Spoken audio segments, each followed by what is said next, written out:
If I could just add my voice to the request that was just made by my colleague Carol Beaumont, it would be very helpful, I think, to have the Minister take a short call about the transitional savings provisions and other repeals and amendments. As Carol Beaumont said, the transitional and savings provisions in themselves in Part 4 aren't comprehensively different to what you might expect in other legislation. Obviously, the Legal Services Agency goes out of existence and is replaced by, as far as its functions are concerned, by a core employee of the Executive. But in respect of that transition, there is one important disestablishment, and that's the Public Advisory Committee to the old Legal Services Agency. Now, when we had some questions earlier around the benefits of inserting a consultation provision in the statute, the Minister's reply was, well, look, consultation actually held up reform earlier and wasn't terribly useful. I'm sure they'll consult anyway. I'm not sure that that's as reassuring as members on this side of the House would have hoped, but it would be helpful, I think, to hear from the Minister on the Public Advisory Committee's disestablishment and what means there are going to be in place for the Secretary for Justice and the Commissioner to actually hear from the public about the sort of access to justice issues there are out there and how they are truly to be met in what is obviously intended to be a more flexible situation envisaged by the Minister, where instead of just having contracted legal aid providers, you've got a mix of those types of providers as well as the public defence system, as well as this notion of firms contracting to provide services to fill the gaps.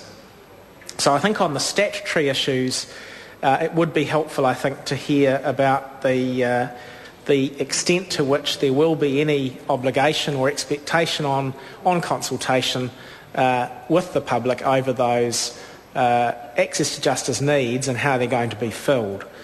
On the matters of transition that are not legislative but nonetheless very relevant because they do arise out of the same sort of questions, I'd like to congratulate the Minister on the announcement about the extension of the Public Defender Scheme.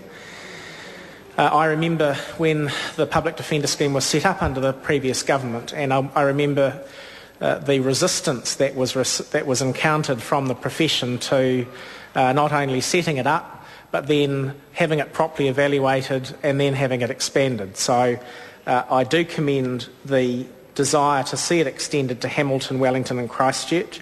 As Carol Beaumont said, it would be helpful, I think, if the Minister were to update the committee about his intentions. The public information around the extension is somewhat dated, and so if the committee can know whether the intent is to extend that scheme to Hamilton, Wellington and Christchurch, it would be useful. And obviously the benefit of doing this is it does provide some contestability for those who are simply contracted providers.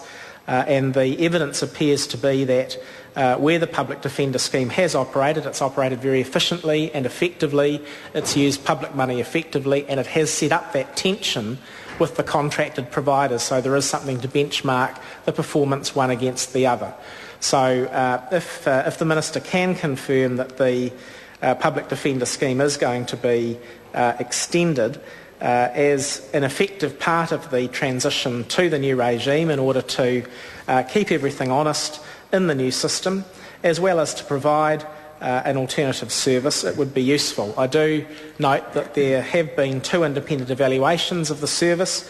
Both found that it offers savings in lawyers' costs when compared to the estimated cost of equivalent private providers. I think in respect of the Auckland pilot, it was nearly $1 million was the saving.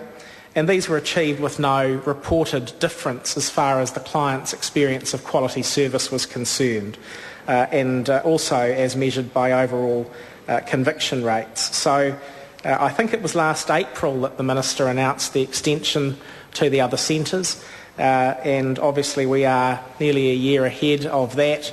Economic circumstances are not easy, we all recognise that, but we do want to see excellent services, and it would be very helpful to hear from the Minister and the Chair on these matters. Thank you. Well, I'm happy The Honourable Simon Powell. I'm happy to